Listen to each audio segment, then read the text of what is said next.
Welcome to Hail Varsity Radio, the voice of Husker Nation. Insight, opinion, expertise, with the biggest and best names talking Nebraska across the state. Join the show on Twitter at Hail Varsity and at Schmidt_radio. Call in at 402-466-ESPN or 1-800-825-5865. Here's Chris Schmidt.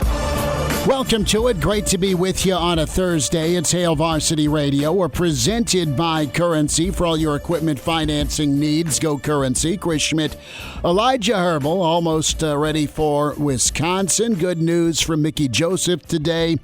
If you're a Nebraska football fan, and the quarterback situation. We'll dive a little bit deeper into whiskey with a little ice, and can join us today. Numbers to dial up at 466-3776, 466-3776, 800-825-5865. Can email the show, Chris at hailvarsity.com, and different ways to watch today as we're live on the StreamYard, ESPN Lincoln, ESPN Facebook is where you go to watch. Also, the Hail Varsity Radio Twitter handle at HVarsity Radio. Can watch the show that way. It'll be posted later on the Hail Varsity YouTube channel.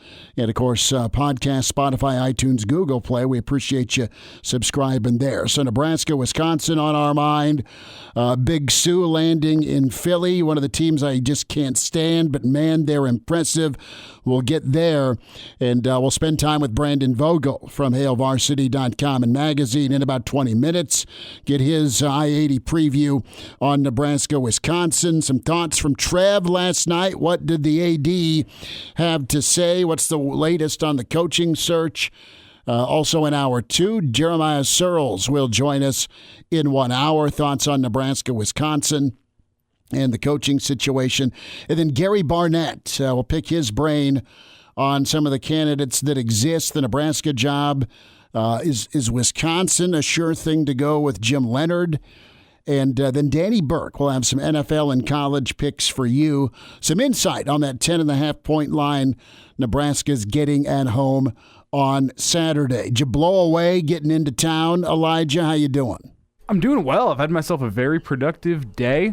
I've been going around town for about the past week without a headlight on my car, so I was able to finally get that replaced. And the big problem was I was struggling to find a headlight lamp that was halogen. Everyone's moving to LED. Right. And I only had one headlight out. I'm like, well, I don't want to have one halogen and one LED. And I honestly think the halogen... Sounded like Johnny Cash's One Piece at a Time Cadillac there. Different parts from different years. Yeah, but you don't want that. You don't want that at all.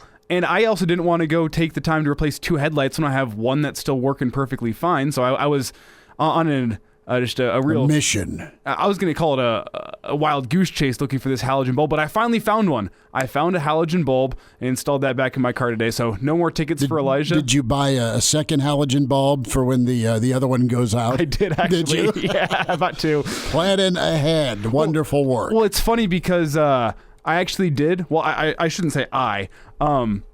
A police officer did pull over my car while my roommate was driving because the headlight was out, and I was like, man, I'm not driving the car. That ticket's not my problem. You shouldn't have taken the car that didn't have a headlight, man. Yeah. Maybe I was parked behind you in the driveway, but I would have moved my car for you. So yeah. No, avoid unpleasant conversations and fines at all costs. But it's not going to be a problem moving forward. I got it fixed. Husker basketball, they get rocking shortly at St. John's, so we'll see if Fred and the crew can keep this start whole as they're 2-0, trying to move to 3-0. I think Nebraska dogged at St. John's by 9.5 points or so. So that'll be interesting. FS1 has that ball game for you around 5:30. So let's hear from Trev, a little bit from Trev last night.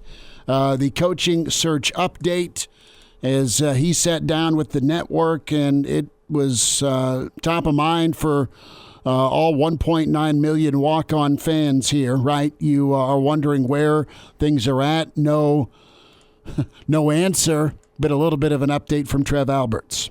First of all, I would like to just say, I know that it's a bit challenging for our fans and for others. As I said earlier, when you make a change 3 weeks into a season, I knew when we did that it was going to be hard. We have a lot of interest here, and people are just really interested, which I think is wonderful. But things are going well. We're where we had hoped to be, and confident as we move forward.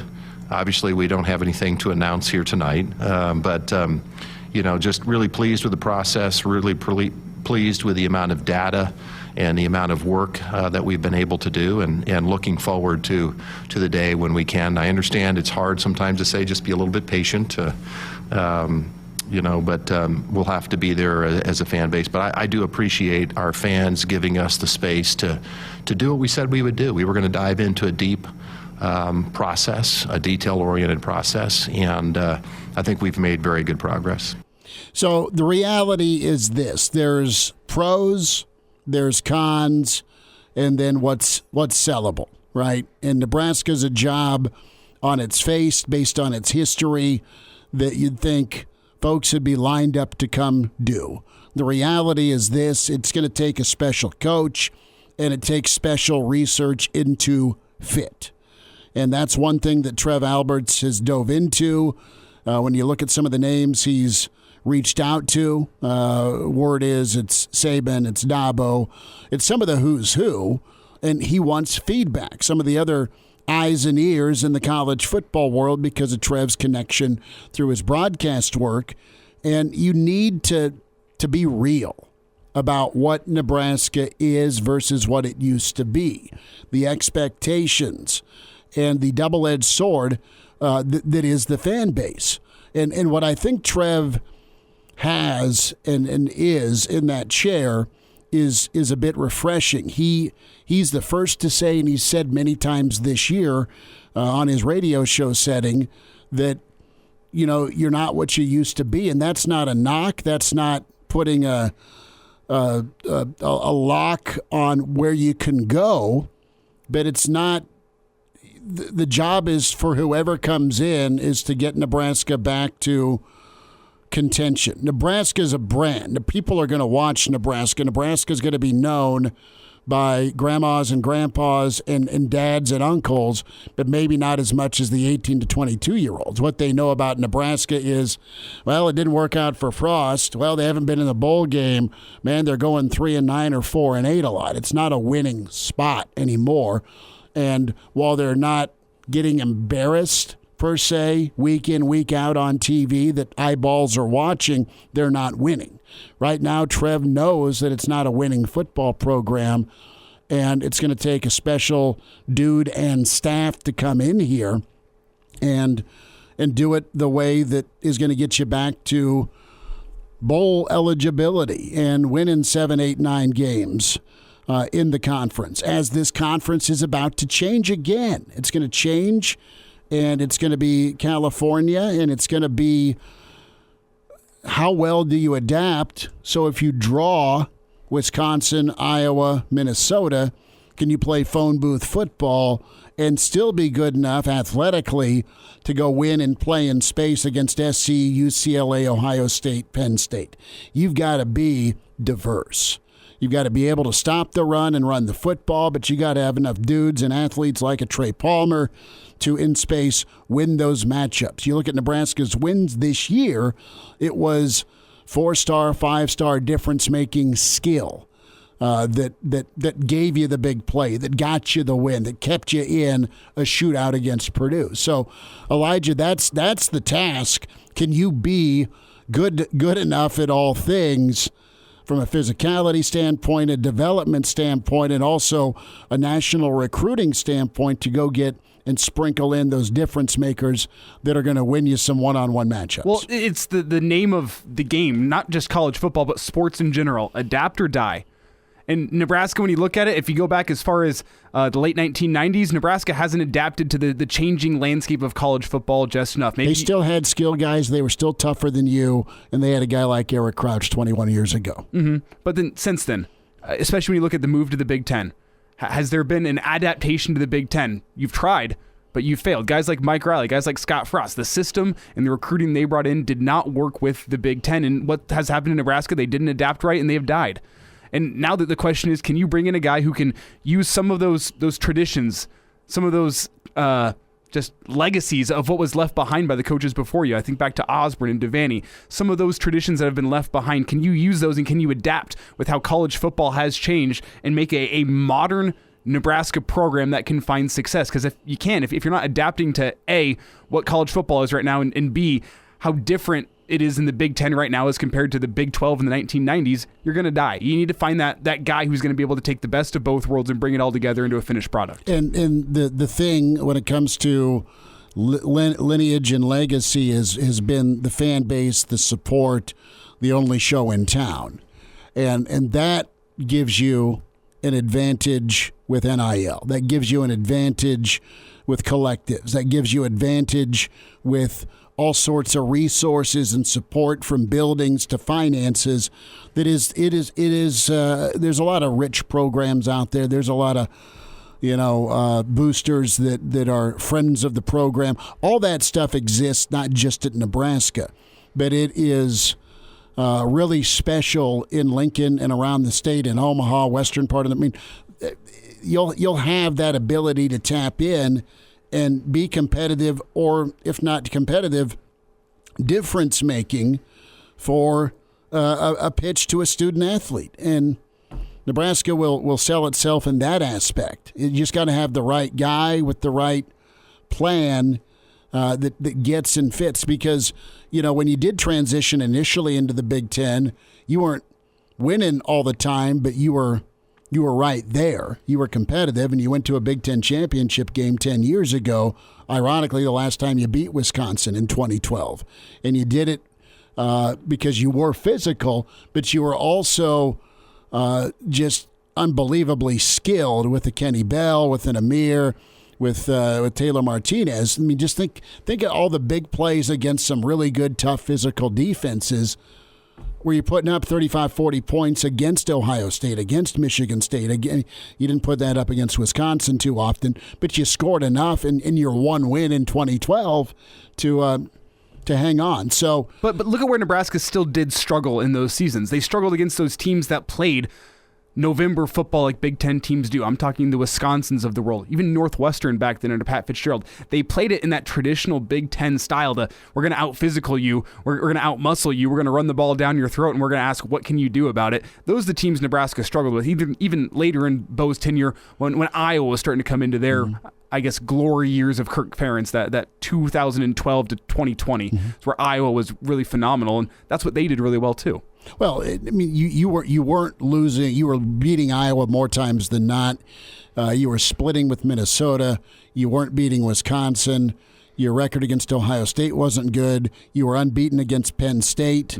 So you were, I would say, 7 out of 10 times you were winning ball games in Big Ten play that kept you in contention where it still mattered in November. More from Trev Alberts here on what he's looking for. One thing we can control is we can control how physical we practice, how we play. We can control how we practice. We can control, line of scrimmage and creating that type of culture of physicality and toughness. And ultimately, in a game like football, that type of thing leads to the outcomes that we all desire. So I think that Coach Osborne just had a very strategic, process about him, a lot of common sense based on the realities where we were located, and he found a way to be successful. And I don't disagree with you that those core fundamental things that defined us are things that need to define us even today. And that'll be certainly one of our goals as we move forward. Qualities that Trev was talking about just win football. Alabama's skilled, but when they're winning championships, they're better than you on the lines of scrimmage. They stop the run. They get after the quarterback. Clemson, Ohio State. And it's interesting to see what the end of this marathon turns out to be. Who's going to cross the finish line and lead Nebraska moving forward, because it's an absolutely critical hire, because it's been 2 decades of a turnstile, and now what was supposed to fix it blew it up even worse. now can you come in and find the guy to not only rebuild, but then get it back to where you're going to be in a, ironically, divisionless league, and you're going to have to be able to beat everybody so you can finish in that top three. And to tie together those two cuts we just heard from Trev and to kind of read in between the lines, he's saying we're looking for a guy that can understand the realities of where Nebraska is located and find a system that works for Nebraska like Tom Osborne did. We're going to marry those two things together, take some influences from Tom and adapt it to the modern college football. We're looking for a guy that can do that. And based on what we heard in the first cut from Trev, we're where we want to be in that process. And from an outsider's perspective, where I'd expect that you'd want to be with 2 games left, a week and a half left in the season, is you got a couple candidates, you're in the negotiation process. We're going to try to figure out which guy. We have a couple guys that we think can do this. We're going to figure out which guy makes the most sense for Nebraska, not only economically, but just where they're at in their career in terms of their coaching career and what stop next makes the most next sense for them.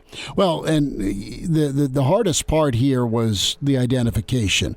It's easy to go find 4 or 5 names, but then can you whittle down even further and see if there's any interest? And we honestly don't know if there's an offer out there, but yeah.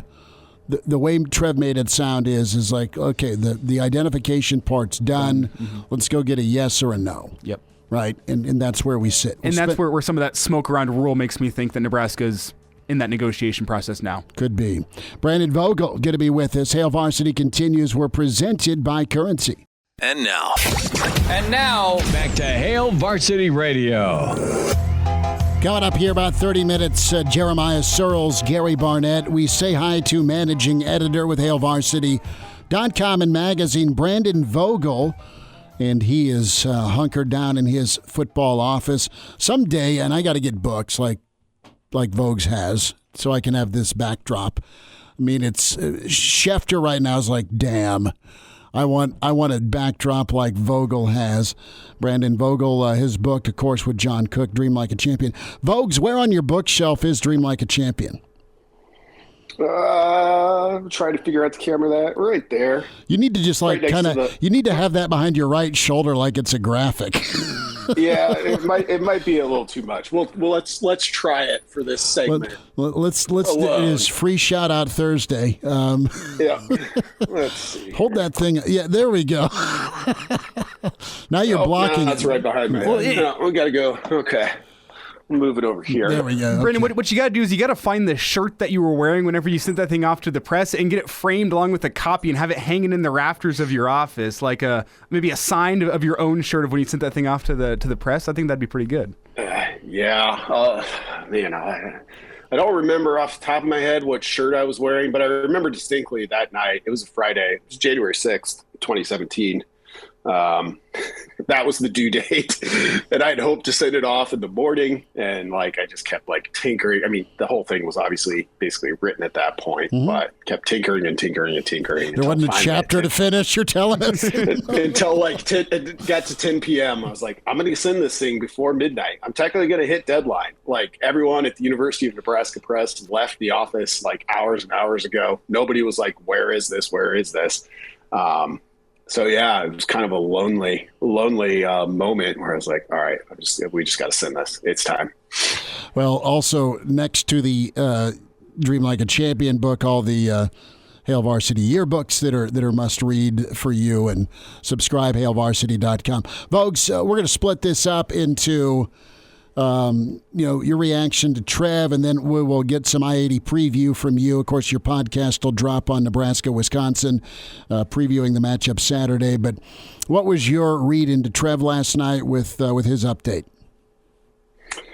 Yeah, I mean, I guess you kind of got to just take him at his word at this point. I mean, I think, there's nothing that said that the Nebraska is off track in terms of the timeline we all think needs to happen here, which is you want to have somebody ready to go by the time that transfer portal opens, much less to, secure existing commitments, find some new ones ahead of that early signing period in late December. And of course, that's presuming we've got an outside coach coming in here. It's a little bit different if Mickey Joseph ends up being the pick, but Yeah, we'll find out. How much interest there was in this. Well, we'll find out to a degree how much interest there was in this Nebraska job, and I think that's kind of, for me, the big kind of question out there, and nobody knows except for Trev Alberts and those people involved in the various committees, the firm that they brought in to help Nebraska land on a list of candidates. Trev says interest was good, so I'll take him at his word for now. And Brendan, you say you're taking Trev at face value, but I want to get your take on Mickey Joseph, because reading in between the lines on Trev last night, I definitely got the feel that Mickey is not the guy for Trev moving forward. And he never came out and outright said that, but did you get the same feel as me in that, you know what, Mickey, thanks for your service, we appreciate you, but you're not the guy moving forward? Yeah, I did. And I think when Nebraska began this search, or technically could begin this search, after Frost was fired September 11th. And Trev said at his opening press conference, Mickey Joseph would have a chance and would be considered for the job. It seemed unlikely then, as Nebraska went through those first 3-4 games under Joseph, I was writing a weekly column on it. I literally thought his chances of getting the job were going up. That said, you look at this now, Nebraska's got 2 tough games left this season. It's not going to a bowl. It's an underdog this week. It'll be an underdog next week. So you're looking at the potential of a 2-7 finish. And I don't put much blame, if any at all, on Mickey Joseph for that. It's just really, really tough circumstances. But if you're Trev Alberts, you got to think about, okay, does that context change the reaction to this hire? And I know, he has said, and I believe him with this, there's no face value with this. I believe this is true. He's not that worried about kind of the PR around the hire. He's going to do his best to find the person he thinks is best for the job. That said, you just kind of look at how things have gone of late. I know Mickey has a broad support in Nebraska still, and I think he should. And I think it is entirely realistic to hope that he's involved in some fashion going forward, because I really, really think he's an asset. That said, for the head coaching spot, I think it's becoming a little bit of a tougher sell. And through nothing that Mickey or even the team themselves have necessarily done, they've just come up a little bit short against a tough November slate. Brandon Vogel with us from Hail Varsity. Vogues, when it comes to fit, do you have an offense in mind that will work, should work, or is a stretch to work? I think something that is pass first. And I mean, you can be pass first selectively. I think that's the dream of being able to go multiple ways, of not being well, this is what we believe in, this is what we do. And if what we do is throw down the field and try to throw the ball, say 55, 60% of the time, you're just going to run into these. And I was somebody who was never a big believer in this. I was just run what you want to run and make sure you can execute it at the highest level. But this November in particular, you just look at it, and this Wisconsin game, I think, is a good example. And if we, there's reason to believe now, based on what Mickey Joseph said, that Casey Thompson's going to play.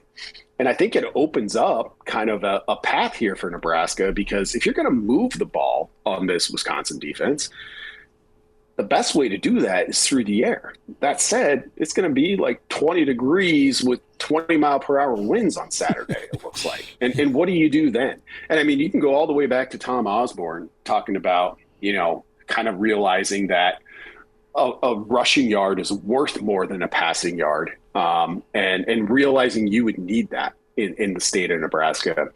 And it took a long time for me to come around to that, but that might just be reality. So I think in terms of good fit, in terms of system, those coaches and coordinators that are out there running a dynamic run game probably would get a little boost if it were me making this hire.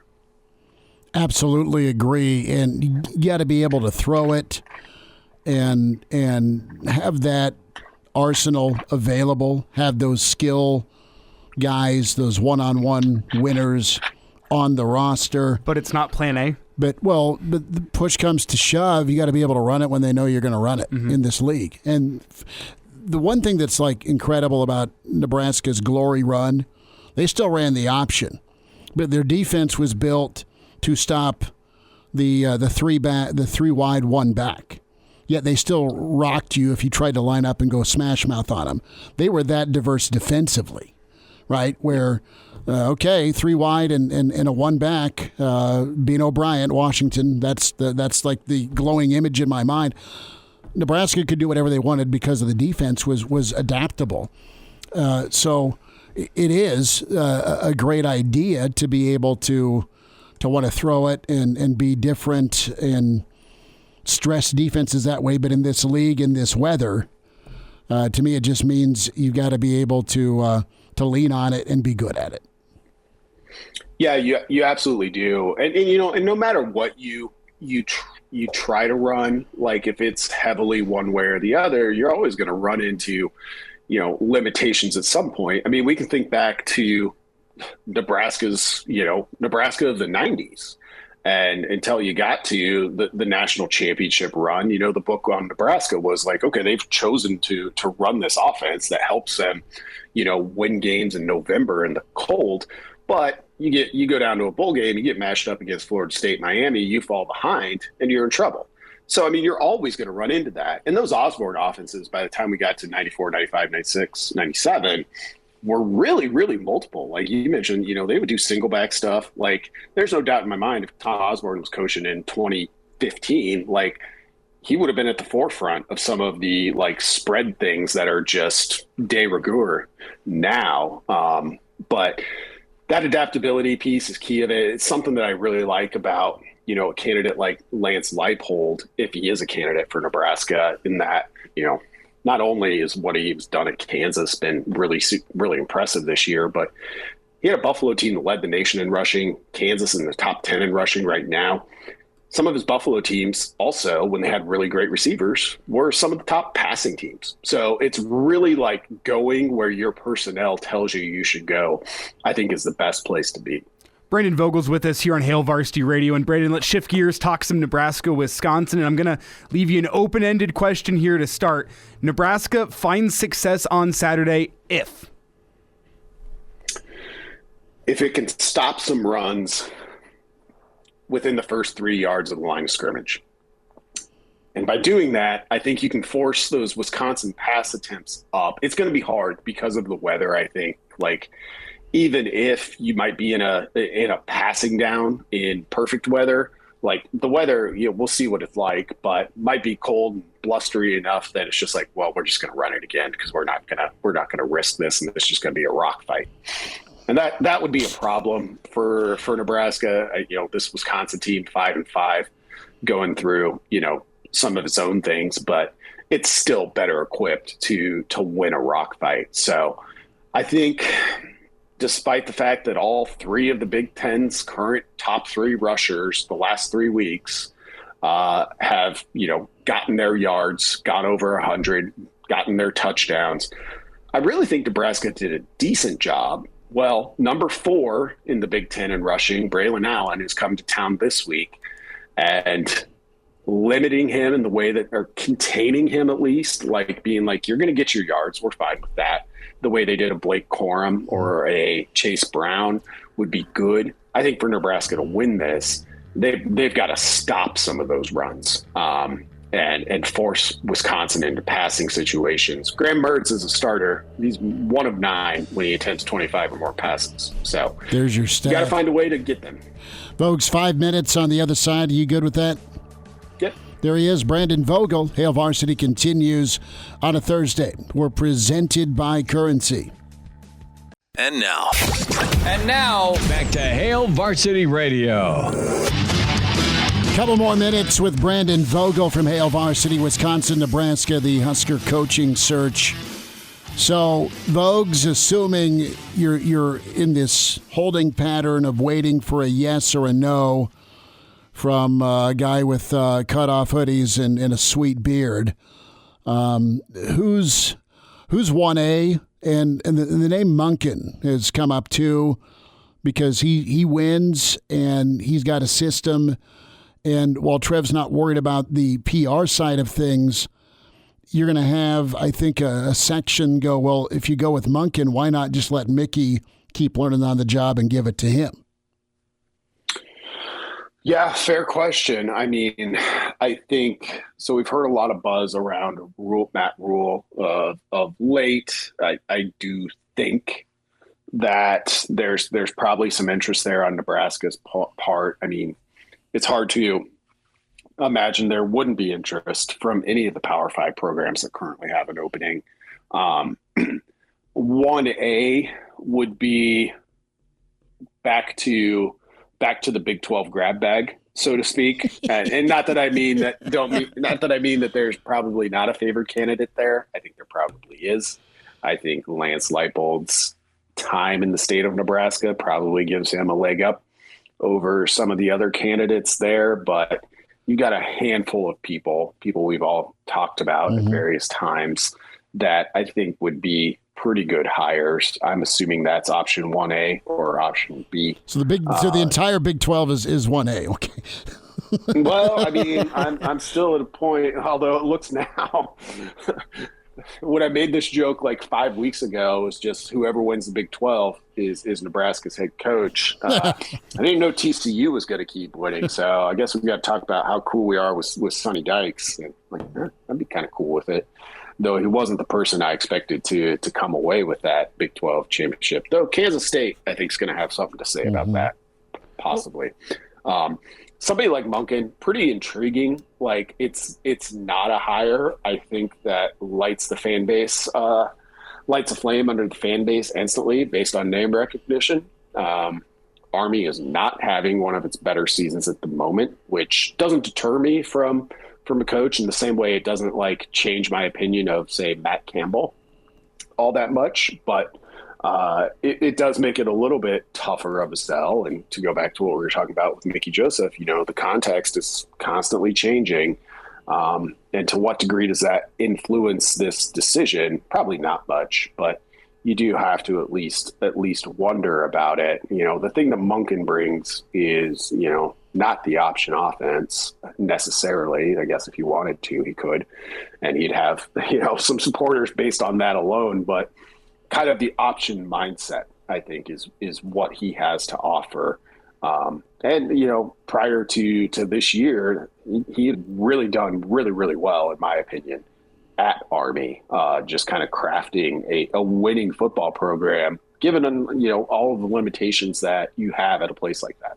Brandon, you mentioned the fact that Monken's probably not a name that's going to set the fan base alight in terms of excitement. Is there even a guy out there that you think 75%, 80% of the fan base will get behind based on name recognition alone? They won't have to be sold? Because that's what I'm struggling with here. I mean, Trev said he doesn't care about winning the press conference, but is there even a name out there, even if we're not talking about it, that could do that? 75 to 80% of the fans will just immediately, you hear the name and you go, that's it, that's the guy. No, I don't think there is, because and I think that'll be, the week or two, maybe the month after the announcement reaction is like, oh, it's Matt Campbell. Like, what happened at Iowa State this year? Or, even somebody like Lance Leipold, wow, great. He got Kansas to bowl eligibility, but that's an act of God. Only won one division title at Buffalo. It's easy to poke holes, I think, in a lot of the names that we consider to be on the list for Nebraska. There's just not that high. I mean, there's not a Scott Frost this time where it's like, okay, you get that guy, everybody's instantly happy. That's not here for this hire. And that's not the case with most hires. It wasn't going to be the case in 2015, whichever way I think Nebraska went. Probably wasn't the case in 2008, though there was a lot of support for Bo Pelini. Vogues, tell us about the I-80 preview, Spotify, iTunes, Google Play, your pod. Yeah, getting a little deeper here to that Wisconsin matchup, I kind of talked about already. One of my keys to the game there is Nebraska's got to find a way to not just let Wisconsin run the ball at them, because that's what they want to do when it's 72 degrees with no wind. That's definitely what they want to do with what might be in Memorial Stadium on Saturday morning. So got to find a way to address that. I've got 2 more keys to the game, some key players to watch. Rusty Dawkins does provide a weather forecast each week in that podcast, so you can get the latest from him on what he sees in terms of Saturday. And this does seem to be a game might be a factor. So break down the game the best way that I know how each week, and hopefully people like it and get something from it. Well, Dawkins, we've got to have a fireball warning. Saturday's going to be so cold you need 3 fireballs. Sounds that way. Well, my weather report is very Ollie Williams from Family Guy. It's cold. Okay. Well, thank you, That's all Ollie. you need. Thank you.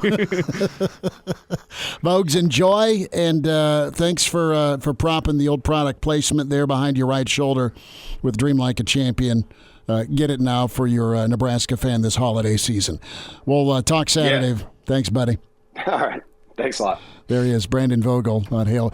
He didn't want to go grab that from his bookshelf and prop it up there. I loved watching him grin about that.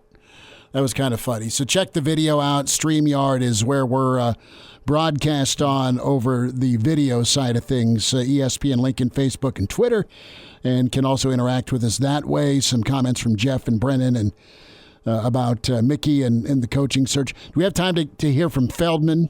Yes. Feldman, Bruce Feldman, athletic, senior writer, longtime college football insider. He is one of the national names putting out coaching suggestions.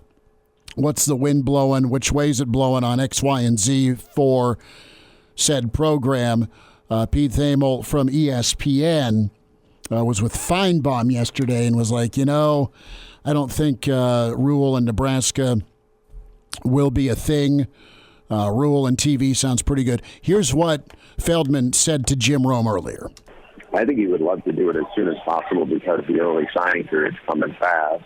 I'd heard that there was a lot of interest in Matt Rule. The question is, does he really want to be back? Jump in for this job, which is a heavy lift. Look, he did an amazing job at fixing Baylor when it was in disarray. I think, Jeff Monken at Army is a guy he's got some connections to. Bill O'Brien is another guy he's got some connections to. I'm interested to see what direction, Matt Rule wants to be. Does he want to sit it out for the year and do TV? I mean, we'll see. I think that's a tricky job right now. Scott Frost looked on paper to be really good, and it was disastrous. So that's a tough job right now. Bruce Feldman on the Nebraska gig, O'Brien, Monken, and Rule trying to decide. But I think, to paraphrase, I don't have any inside information. Is what Nobody Bruce knows. Saying there. It is on lockdown. We'll wind down Hour 1. Hail Varsity continues, presented by Currency. Chime in 402-466-ESPN or email the show, Chris@HailVarsity.com. Just try me. Back to Hail Varsity Radio. Well, a day from today, we will be at the Single Barrel Roadshow Friday, 4 to 6, inside the Graduate Inn of the Haymarket in Lincoln. Want to see you down there. It's warm, it's cozy. Over 250 whiskeys to choose from, plenty of beer, but the steak selection, the burgers, second to none. And we invite you down there tomorrow, 4 to 6, getting ready in Nebraska-Wisconsin. And then Saturday, their breakfast starts at 7, and we'll be on 7 to 9 pregame, and then Real Red Reaction follows following Nebraska-Wisconsin. So hanging out at the Single Barrel Friday and pre and post Saturday. So I am going to probably try and crush a side of beef tomorrow night. That's my thought. Well, that could be our steak and a beer bet for a little bit later. Elijah's angling in an hour from now. Who's paying for this side of beef? Where's Elijah? Oh, he's washing dishes. He took the points. He took the points. Let's tell you about Red Zone tickets, selling fun since 2001. You have tickets you want to buy or sell, NFL action, Husker football, Husker volleyball, Creighton hoops, or the College World Series concert and theater seats. It's all available when you log on redzonetickets.com. They are Omaha proud and an A+ Better Business Bureau rating that is earned through incredible customer service, your local source that's reliable, and a 100% guarantee on all orders. You'll receive authentic tickets and those experiences that you'll remember forever. So cross that item off your bucket list. Create the memories that do last a lifetime with Red Zone tickets. Log on today, redzonetickets.com. Jeff wonders if the cold football will hurt Casey's hand. The thing that's really good from Mickey, you want to talk about getting your team prepared, Elijah. It sounds simple, but when you have an indoor facility, it's real easy to use the indoor facility and just practice inside when it's really cold and windy. Nebraska's been in the stadium the last 2 days practicing, getting ready for Saturday's conditions. Yeah. Throw those footballs in a freezer before you go practice with, and throw them in an ice bucket. I've seen some coaches with some crazy techniques to get guys ready for, like, especially NFL level. Like, you don't want it to surprise you, right? Where, like, they're pulling footballs out of ice buckets with water, so they're sopping wet and also freezing cold, and going, all right, no towel here, figure it out. You're going to play with this football and see what happens. No, it's simple enough, but what if they're just in the indoor facility and they're just really cranking the AC? They're just taking that thing down to 40 degrees in there. the AC better be 25 mile per hour side wind. Bring some fans in or something too. I'm sure you can emulate it indoors. Oh, sure, right. The fake hurricane center, like you're getting ready for zero gravity for NASA, right? You have that set up going. Wow. So. Listen, we will get the latest and the lowdown on Nebraska-Wisconsin and what does our dear friend and favorite Viking and Bill and Panther and Charger, Jeremiah Sirles, think. Sirles coming up in about 10 minutes. Gary Barnett, and he'll weigh in on Lance Leipold. And, what are the chances of Lance L finding his way out of Lawrence, either to Lincoln or Madtown? And, the weekend picks with Danny Burke. Hail Varsity continues. We're presented by Currency for all your equipment financing needs. Go Currency. Welcome to Hail Varsity Radio, the voice of Husker Nation. Insight, opinion, expertise, with the biggest and best names talking Nebraska across the state. Join the show on Twitter at Hail Varsity and at Schmidt_radio. Call in at 402-466-ESPN or 1-800-825-5865. Here's Chris Schmidt. Back into it at Hail Varsity Radio, presented by Currency. We welcome in Husker and NFLer Jeremiah Sirles. He is not in camo today, but he is in that Husker den at Sirles71_HSKR. I've rubbed it in that you are not with a firearm in a deer stand. My deer season's been much like the Husker season. Started out a lot of hopeful and optimism, and now it's just pitiful in the middle and just death and dreary. So, there's still a chance for a strong finish, though. There's still a chance. There's a stance for a strong finish, just like the Husker season. But right now, we're in the pits of it. You know what, though? It would feel awesome for Nebraska fans to split, let alone sweep, and that's a big ask. It's all about Casey Thompson. 2012, Sirles. 2012. That's how long it's been since Nebraska's beat Wisconsin. Mickey said that to Vogel and the kids. What was it like? Give us story time. What was it like way back when Nebraska beat Wisconsin in the ugly uniform game? I love those uniforms. So first of all, watch your tongue.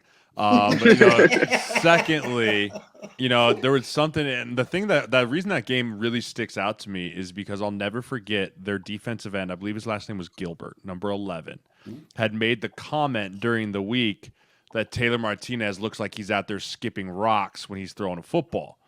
right? And like, so everyone kind of got like fired up about that, about like him basically attacking our quarterback in a way. And I mean, not to say he wasn't necessarily wrong, but at the time you got to stand up for your guy. And so I remember we got to go out there in the alternates, and Taylor ran all over them.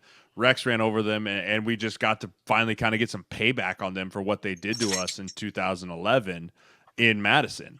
And that kind of, for me, was kind of the start of the rivalry of they beat the crap out of us, we beat them, and then they went and clobbered us in the Big Ten championship that year. So for me, that was a very fond memory of the night game with the cool jerseys and the whole bit. Well, tell us quickly about the Big Ten championship game, Sirles. I don't want to say what happened, but what do you want? What do you want? What do we want me to say? We got dog stomped. We had 70 points hung on us. I can have a distinct memory. You want to go story time? I distinctly remember scoring a touchdown and coming off the sideline, and we'd scored 35 points. And I sit down on the bench, and it's 35-63 as I stared up at the screen as Indianapolis on the little banners there going, well, I'll have enough beers in me by 4:00 to forget this whole thing ever happened. So yeah, that was my fondest memory of the Big Ten championship there. So yeah, not a fun time. Not something I like to relive. Thank you, Elijah. Yeah. Well, there we go. Jeremiah Sirles with us, Hail Varsity Radio. What is it about Wisconsin? We talked with Coach Alvarez this week, and he just says, the Nebraska blueprint is the Wisconsin blueprint, and there's extra oomph when Barry was around to try and beat Nebraska. And they've been through some coaches as well. I mean, they've got an interim right now, and Coach Leonard's a really talented defensive mind that's getting his shot, and it's been up and down for him because their offense is a bit of a mess. Their offensive line's not been great. And did it have extra juice, or was it just another, oh yeah, these guys hate us too? It had a little bit extra juice just because, I think there was always the comparison between Nebraska of the old and what what Wisconsin is now, right? And I think the reason that Wisconsin's been able to have so much success with it is because they've never strayed from the blueprint. It didn't matter if it was Brett Bielema. It didn't matter if it was Paul Chryst. It doesn't matter. Like, they know who they are. They know what they're built to be, and they're going to square peg round hole it, even if they don't have all the stuff they need to do, and they just stay with it. And eventually it's going to get figured out and it's going to get hammered out, and I think that's a culture thing for them up there. Is like, they understand the recruiting base, they understand the athletes that they can get, and they understand the guys that they can get, which is big 6'8", 350, 330-pound white offensive linemen from a 400-mile radius of Wisconsin, and they're just going to pound the rock. And I think if you look at Nebraska, we have strayed from that path because of so many different coaches, so many different philosophies. Like, we don't have just a blueprint of what we are. We've been trying to find that for the last decade. But, you look at a program like Wisconsin, who has been consistent with the run game, and then you look at Nebraska, it's just been totally inconsistent with our offense in general. And right there is where you can find the success versus the lack of success. Jeremiah Sirles with us here on Hail Varsity Radio. And Sirles, when you look at what Wisconsin offensive lines are traditionally in this season, and you compare it to what Nebraska's had the past couple of seasons, what are the biggest differences you see in the offensive line play between Wisconsin and Nebraska? The physicality. I think whenever you turn on an offensive line from Wisconsin, it is a physical downhill group. I compare it a lot to Minnesota. They just wear you out. They may not be the most talented and have the guy that's going to go first round because he's a freak show and, he's going to run a 4.8 and, they're just all big, heavy grinders that just work their way vertically, and it's double team after double team and eventually a defense that just wears on guys. Is that a mentality thing, or is that a technique and coaching thing? Both. It's both. It's a mentality thing of like, listen, this is what we're doing here, so figure it out. And then also, this is how we're going to do it. So it's a mentality of like, yeah, we're not changing. So the mentality is like, you figure out how to do this or you won't play because someone else will. And so it's a technique thing where they have mastered the art of the power. I mean, it used to be Stanford, right? It always used to be Stanford used to be that downhill, like 8 offensive linemen, just great looking football. And then now it's Wisconsin is the downhill guys that know that what they're going to do. And now it's just a matter of, can you stop it? Sirles, let's get into Saturday a little bit. ESPN, 11 o'clock. And, pride is what you're fighting for. And Mickey's done a good job of keeping guys engaged and pumped up. And it's a new week to try and go 1-0. What are some things that stick out to you about the matchup? Where are there some mismatches? Where's some vulnerability with this Wisconsin team? Yeah, I think first of all is we got to talk about how it's senior day. I think the fact that it's senior day there's always a little extra oomph in that, because as a young player, you want to send your seniors out the right way. And as a senior, as an older guy, like, it's your last chance to play in front of 90,000 faithful, so there's always a little extra juice there for senior day and for guys coming out there for the last time. But I look at the matchup here at Wisconsin, and, I kind of have to give the nod almost across the board, besides probably the receiver position, to Wisconsin. I think that the receiver position for Wisconsin's a little thin, but that's okay, because that's a very much B option for them, because they're super good at winning on first and second down. I think guys like Ty Robinson and Garrett Nelson and those guys have to play their best game. The issue with that is you can't ask them to play 70 snaps against that offensive line and be efficient and be productive. We have to have some big guys step up and come in and have meaningful minutes on the defensive line, because Wisconsin's going to try and have 35 to 37 minutes of possession. That's what they want to do. They only want to run maybe 60 plays, but they want to do it over the course of 40 minutes. Sirles, with Nebraska and the smoke that's been around this week, we'll get to the coaching part in a moment, but does Nebraska have a shot with their quarterback situation? Can they figure out enough offensively against a really good defense, but flipping it around? Wisconsin's offense has been a liability, and Nebraska's defense has played well enough to win most games aside from Purdue. Yeah, I think Casey Thompson's going to be the key here. Like, what percentage is he, right? Like, how much can we rely on him to stand back there and throw the ball and deliver it? I mean, you look at some of the plays against Minnesota, and you look at some of the plays against Illinois specifically, not as much Michigan. But I think if Casey plays and finishes those games, there's a good chance we win some of those. I think that there's certain plays that stand out. It's like, man, Casey probably makes that throw, and that's probably a touchdown. So if you've got Casey Thompson in there, I think you give yourself a chance with this offense with guys like Trey Palmer and Anthony Grant and Marcus Washington, who are very productive. But the big thing is, I don't necessarily think the explosive play is going to be the key here. It's going to be sustaining drives. It's going to be staying on the field. It's going to be converting 3rd and 3s. It's going to be not living in 3rd and 13s, because we can't score. We can score points in a hurry, but the thing we can't do, and we haven't done all year, is sustain drives, which is why our defense has played well enough for us to win initially, but then towards the end, they fade just because they're out of gas because of the amount of snaps they've had to play. So do you think – go for it, Schmidt. I was just saying – that's just a reality. It's not a conditioning thing. It is an accumulation of 3 quarters, correct? Correct. It's an accumulation of 3 quarters. It's an accumulation of 9 weeks. It's not just like, it's just this 3 quarters. Like, they have played, if you look at the total snap count, I promise you our defensive snap count is far above our offensive snap count. And you talk about a defense that's already lacking in depth. That means your starters have played way more than they should. That means your D linemen are not fresh. They're not coming into the game at 90 to 100%. They might be coming into the game at 85%. By the end of the game, they're playing at 65%. It's not a conditioning thing. It's a football thing. It happens in the NFL. It happens in college. It happens at every level. So I want to get your take on the offensive line, because my non-expert eyes, I've seen, I think, what would be marginal improvement from the offensive line. You've said before that the hallmark of a good offensive line is consistency, and they still haven't reached consistency. But whenever I look back at, say, the Michigan game and the Minnesota game, there's been some lapses. But for the most part, I feel like I've seen an offensive line that is marginally better at doing things the right way. Have you seen the same thing? At times, yes. The hard thing for me is, when it's kind of nut-cutting time is when you seem to have the breakdowns. When it's gotta have it, or it's a 3rd and long and it's a blitz protection that you're going to have to scheme up and not just physically. Like, there always seems to be kind of that lapse. So overall, yeah, you've seen some better things. But again, you just can't have those blunders where it's a no-hitter from one of your tackles and these guys coming around scot-free off the edge, or we're letting a blitz protector go, or the running back and the O-line aren't on the same page. Like, those are the things that are starting to drive me insane. But from a physicality standpoint, like, I am seeing guys run off the ball better. I'm seeing guys use their hands better. It's just the mental stuff and the lapses are killing us at times.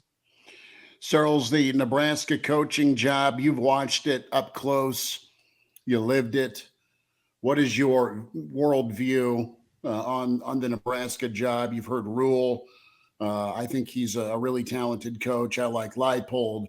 I like the options. I like the idea of Mickey. So I think there are some choices out there. But what's your take, former player and NFL guy, on luring the next, be it Mickey or somebody else?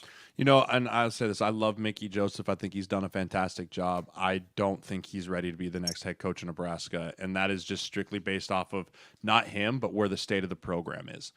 I think that you look at what our program's been for the last decade. We're talking about we haven't beat a team that's considered to be one of our rivals who we came into the conference with as a competing for conference championships. Haven't beat them in a decade in Wisconsin.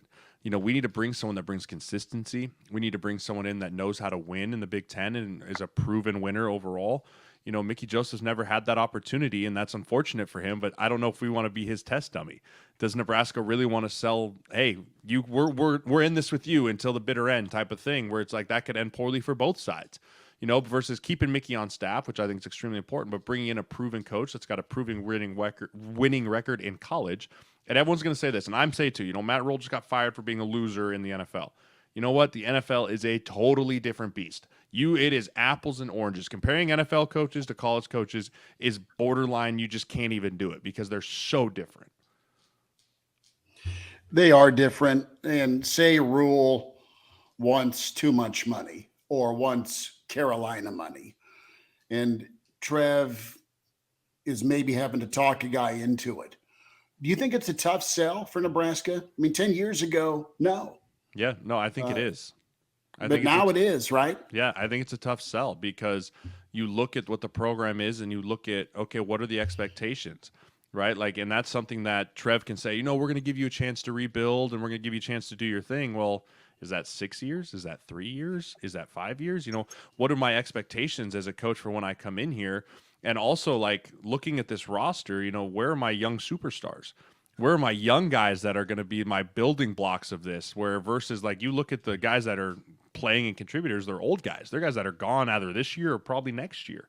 So you got to look at the roster from top to bottom and be like, man, I don't have a lot to work with here. If I'm just going to have to go out and recruit right away and recruit superstars and play them right away, we're not going to win football games. It's very simple. So it's not a super alluring job. Now, the money, obviously, and the facilities and the foundation and all that is, but at the end of the day, you win games on the backs of players, not on facilities. NFL, your emotions, where were you for the Bills-Vikings finish? And do you feel like you won or you lost? I don't know. I feel a little bit of both. I loved that game. It was so much fun. That sequence of events in the fourth quarter was just absolutely insanity. First of all, Justin Jefferson, I'm sure there's Jehovah's Witnesses walking around Minnesota going, do you have a minute to talk about our Lord and Savior, Justin Jefferson?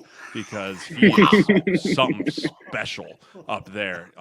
He's nearing Megatron status in my mind.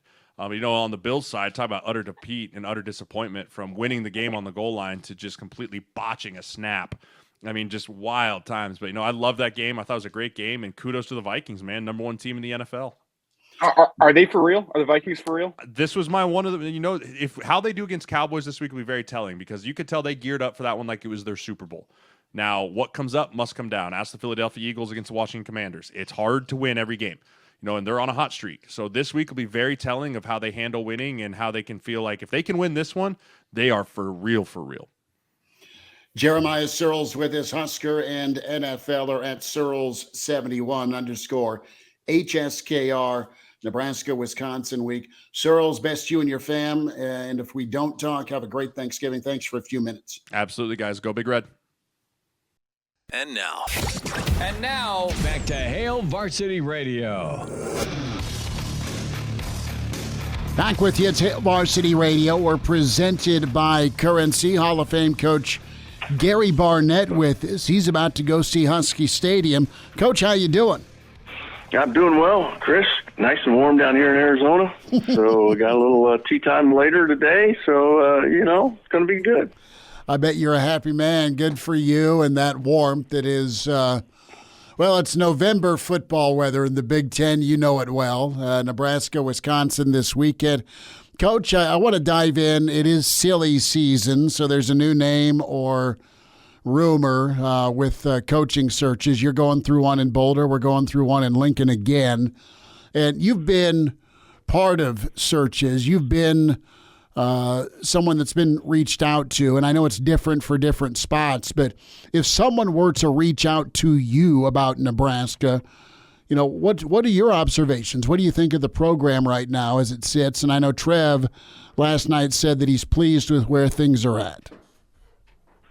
Yeah, and I read an article this morning on him, on what he was using as the selling point, and I think I would agree with it. I think the fan base is probably as big a selling point as anything else right now, or as more so than anything else. I think the fact that you don't compete with another NFL team for the entertainment dollar, but you don't compete for them for interest and for passion. So I think that's all good. And whenever you have a passionate fan base, then you probably have the resources you need. And heavens knows everybody knows Nebraska's got the resources, and if they don't have them, they'll get them. It's just a matter of getting all the right pieces together and the right guy running it, and they've got everything going for them right now. I mean, there's 24 teams out there who have 26 that have everything going for them, and they're in the Big Ten and the SEC. So, what's not to like about going to Nebraska?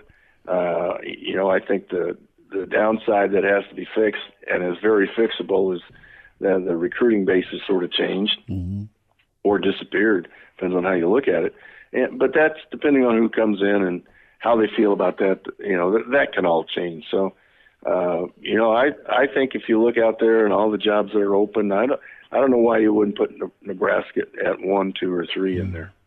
So I'm going to ask you about two names as you've viewed them, and I guess if you're comfortable, who would you hire given the choice?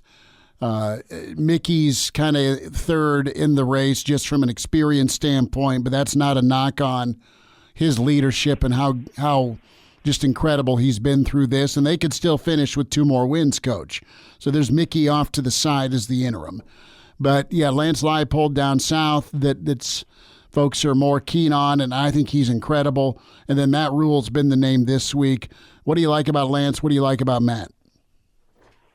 Well, what I like about Matt is he has done it at the highest level in really hard places, and he's got his NFL taste out of his mouth now. He's not going to be lured away by that. So I think that's appealing about Matt. He's probably going to be able to put a staff together pretty soon.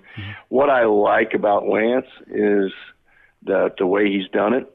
And when you look around at who's hot right now and who's really doing a good job, they're guys that have climbed through the Dakota system, through the Whitewater systems, through the North Dakota, South Dakotas, Fresno states of the world, and they bring a whole staff with them. There's no trying to get the right guys together. You got the right guys. You're not going to miss a beat in communications. They're going to bring a system in. Everybody knows it. There's no getting used to it. There's no downtime. Lance has spent now 2 years in Power 5 football recruiting, so he doesn't have an adjustment there. Matt's been out of that without the portal and without the NIL. Lance has right in the middle of it. So to me, that's the logical hire. Yeah, Lance Leipold's who a lot of us like, but Wisconsin's also home to him. And you've got Jim Leonard right now. Yeah, Jim Leonard is your interim that they'd like to give the job to, but do you pass up on Leipold to keep Leonard? Answer me that. I have no idea, Chris. That's Wisconsin folks, like Nebraska folks, all have a different outlook on things, and so I don't know what they're thinking up there, what they would be thinking. I don't think money comes down to it like most people think money is important.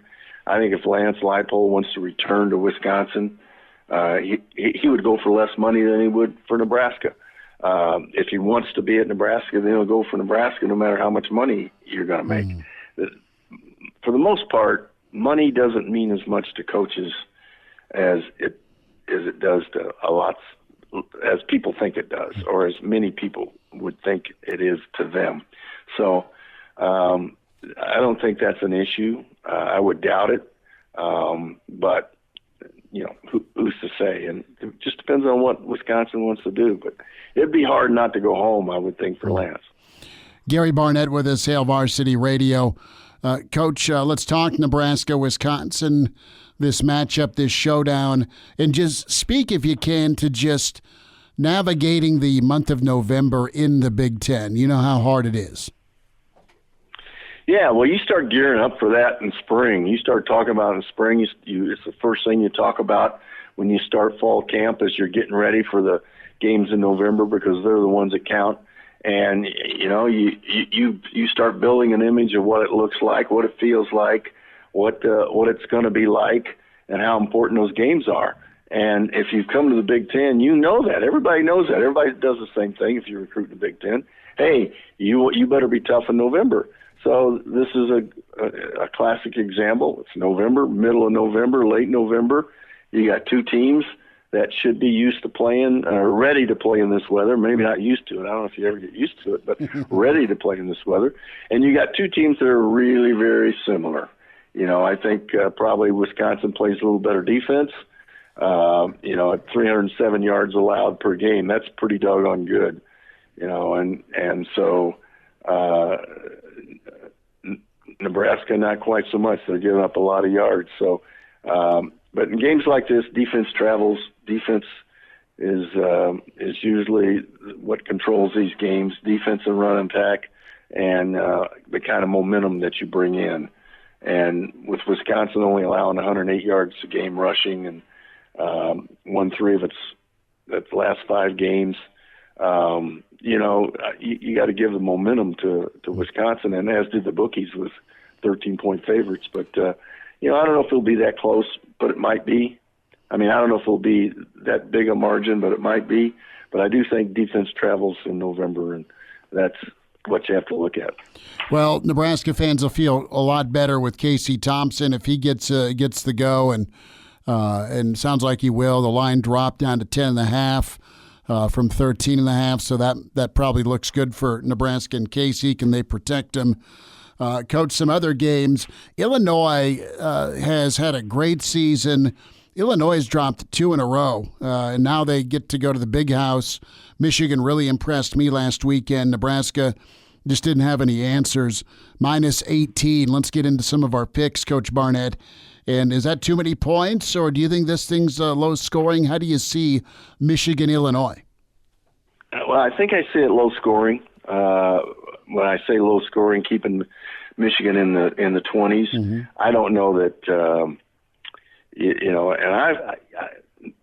Michigan is the one team I have not seen play an entire game. Okay. And so all I go by is numbers and reports and friends who watch them or are Michigan guys.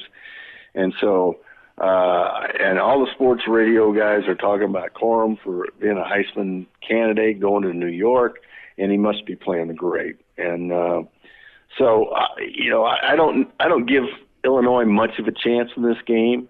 I think maybe Michigan is playing as well as anybody in the country right now, and I just don't see them dropping off here. Defense travels, and Illinois might be able to stay with them, but without their running back, I don't know that they have a really good chance in this game.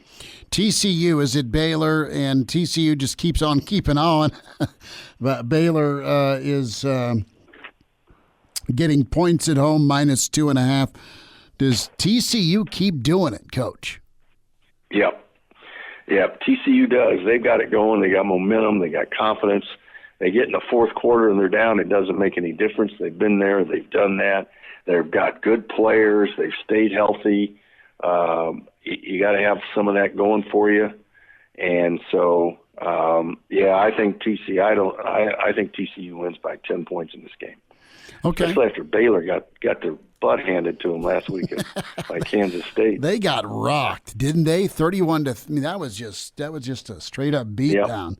So a lot of Pac-12 and UCLA stumbled to Arizona.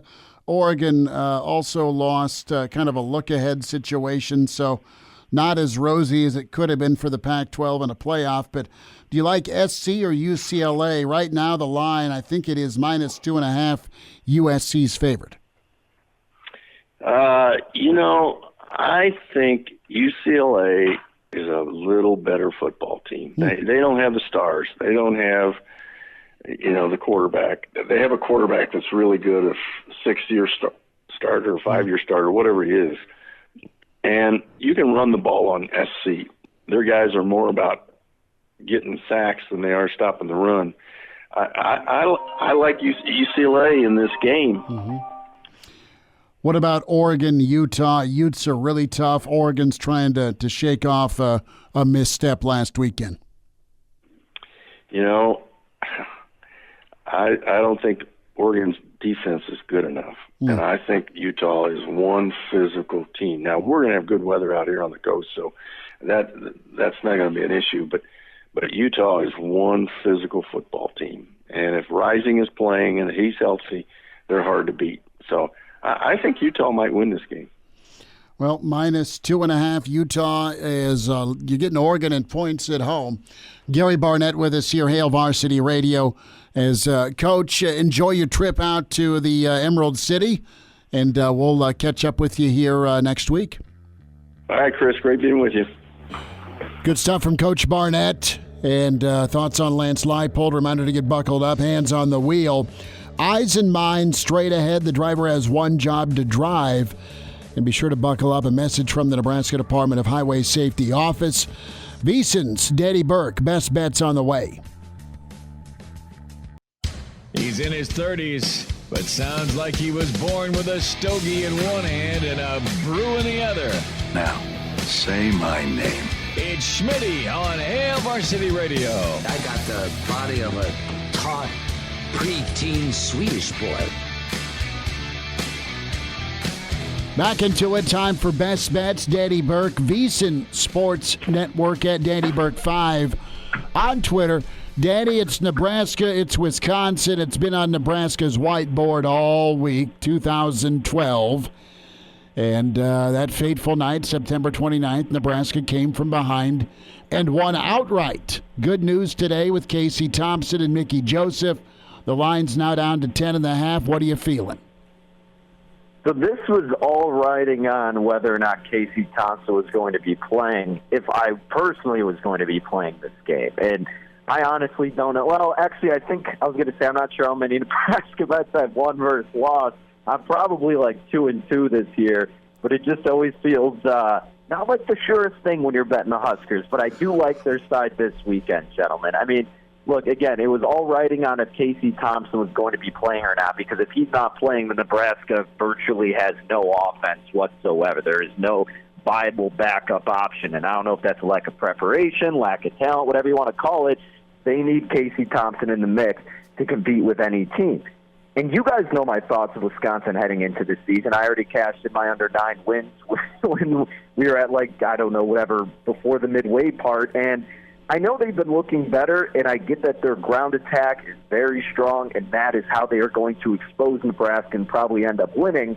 But because of what Casey Thompson brings to the table, and as cliche as it seems, but, putting that material up on the whiteboard, I do think Nebraska gets up to this one, or for this one, a little bit more so than they have in the past several games. And there's nothing really to play for as much at this point, right? I mean, the Big Ten West is out of their hands, and some things are in shambles left and right. But again, Casey Thompson being back and playing for at least the narrative of not getting exposed and embarrassed by this Badgers team like he's done so often since 2012 is a big reason I at least like Nebraska to cover the double-digit mark. So I took him plus 11. I would take him plus 10.5. At 10, maybe wait in-game or something else, because I'm sure you'll get a better in-game number if Wisconsin gets up to an early lead. You just got to hope that Nebraska can limit the explosive plays on the ground and breaking through and making Nebraska's defense look like Swiss cheese. And Casey Thompson, you got to prevent the turnovers. And for the love of all things holy, get the kids some protection. I know it's a lot of things, but, if they can actually play a clean game, I think it will be within the number. Danny, if you take the bias out of the factor altogether, I mean, I'm looking at this line moving from as high as 13, now down to 10.5 or 10 in even some places. At what point do you start looking at some buyback for Wisconsin? Honestly, and again, this is just my interpretation of this team from before the year and up to now, the only way I would have been tempted to look at Wisconsin would be if they were under 7. I just don't think this is a team that I would blindly bet as a double-digit favorite or needing to win by double digits against any team on the road. And I get that Nebraska maybe has an asterisk because they've looked so bad and they find a way to lose games like this in impressive fashion. But, I mean, come on, there's still guys there who don't want to get embarrassed week after week and are fighting for draft position and fighting for Mickey Joseph and knowing they got their starter back. There should be a little bit of boost around this team. So that would be the only way I would consider looking toward Wisconsin would be if they were under the key number of 7, because I still have so many reservations about their quarterback in Graham Mertz. I mean, this dude is not that good. He got 2 intern coaches who have a lot to prove. Why can't Nebraska hang in this one and keep it within double digits? It'd be a shame if they can't, and I know they haven't before, but my goodness, it'd be a real indictment if he gets blown out by this Wisconsin team at home with their starting quarterback back. Danny Burke with his VSiN Sports Network. Real quick, in college, Baylor started out ranked in the top 10. They have scuffled to 6-4. In comes TCU. They've already got a spot in the Big 12 title game. That said, their eyes are a little bit bigger with the college football playoff still in it for. They've had a great strength of schedule. Danny, they just find a way to win. They're favored on the road against a rival.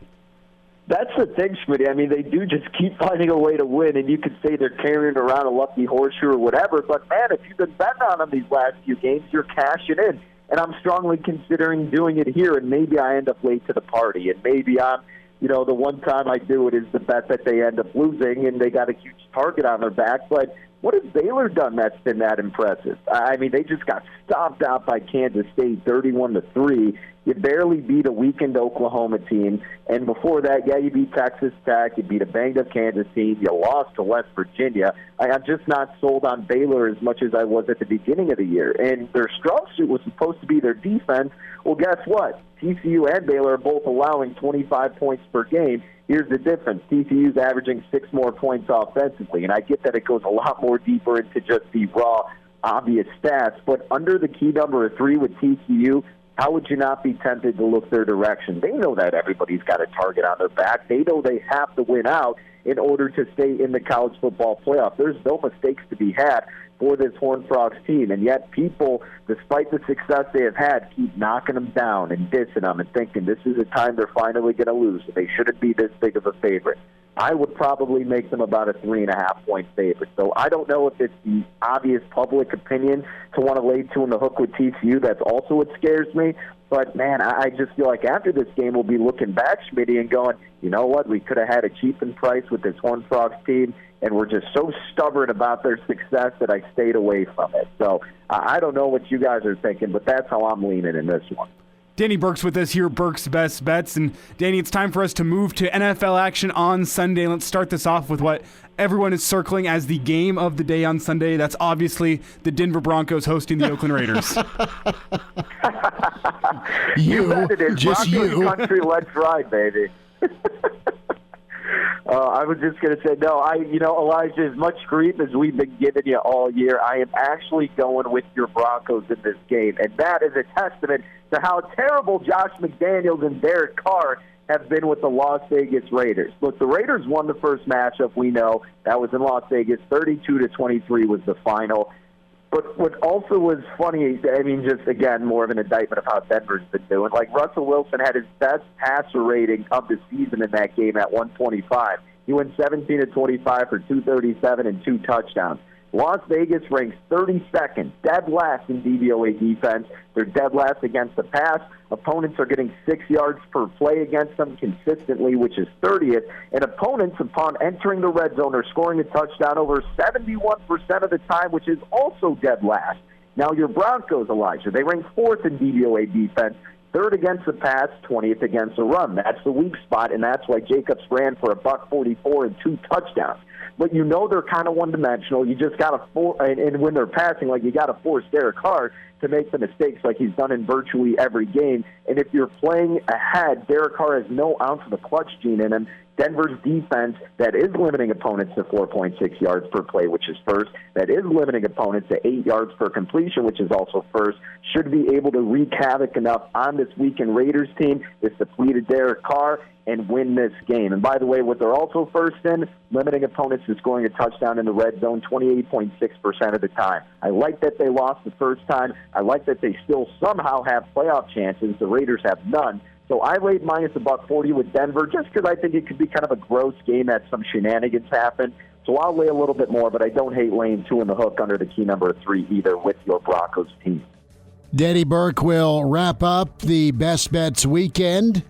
Thursday night football to discuss. A steak and a beer bet right ahead with Hail Varsity. Miss us? Come here, brother. Give me a hug. Bring it in for the real thing. We're on call for you. Catch the podcast at hailvarsity.com, the ESPN Lincoln app, or download them on iTunes. Saddle up, partner. Back to Hail Varsity Radio. Danny Burke, VSiN Sports Network. Danny, real quick, Cowboys, Vikings, -1.5. Dallas. Gut says what?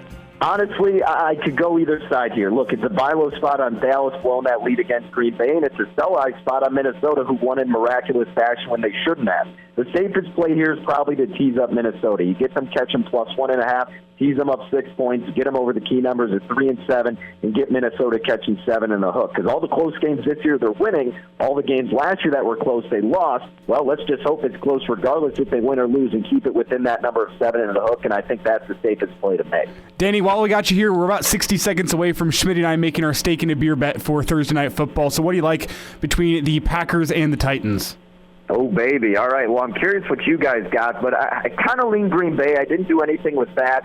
What I did was the first half total under 20 in the hook. This is going to be a run-heavy first half. The Titans are one-dimensional in that regard. Packers have a bad run defense. Matt LaFleur, ding, ding, ding. Finally, the light bulb went on that if you give the ball to your running back who's averaging over 5 yards per carry, it works. So he's going to try to do that against the Titans, who coincidentally have the number 1 run defense. So it'll be a slower, methodical, lower-scoring game in cold conditions. I like first half under 20.5. And how about the mobility on AR-12, baby? I'm taking him over 2.5 rush yards. High pressure rate out of Tennessee. A lot of times he's been scrambling to make something happen with limited weapons. I think Rodgers gets over 2.5 rushing yards tonight. I love that. Give the lock of the week.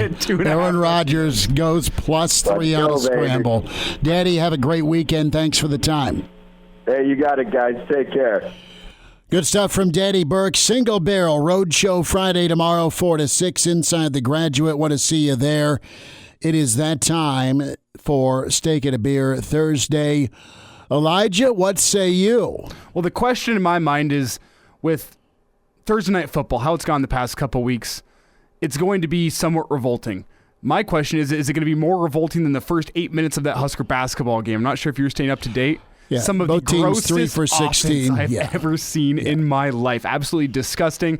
I hope there's some pickup in that game, and I hope that we don't get something that revolting in Thursday Night Football tonight. I'm with Danny. I'm leaning towards lower scoring, and I think when I'm looking lower scoring, my head tells me you got to go with the team that's got the better running back. I think that's Derrick Henry, but I think the two-headed monster in Green Bay, I think they're starting to find their rhythm with Aaron Jones and with A.J. Dillon, and then Christian Watson was starting to figure it out. Samori Toure is starting to carve out a role. My heart's telling me to go with the Packers. Fine. You have Tennessee that's 7-2 against the spread. I'll take their top run defense, and I'll take Tennessee's rushing attack against the 26th best rush defense. I'll gladly take Tennessee in 3. Tennessee in 3. I'll take Green Bay to cover 3. I can do that. Right. I can do that. That was easier than it should have been. I'm going to find the thickest, fattest New York strip. Oh, it better be a ribeye. If you're going to do it right. I like strips, or I might even go filet. But the steak and the beer is on hand tomorrow at Single Barrel 4 to 6. I'll either be smiling or Elijah will be saying, yeah, I will take that, and he will point to one half of the menu. And then an entire bottle of whiskey. That single barrel. Yeah. No bottle service tomorrow night, dude. Bill Dolman going to be on site with us. Brady Altman's going to join us. Clausburn in the forecast tomorrow. Special guest at 4:25. He is one of the top offensive tackles in the country. We will check in with Gage Ginther. He is going to visit Nebraska this weekend. Talk to you at 4, single barrel tomorrow with Hail Varsity.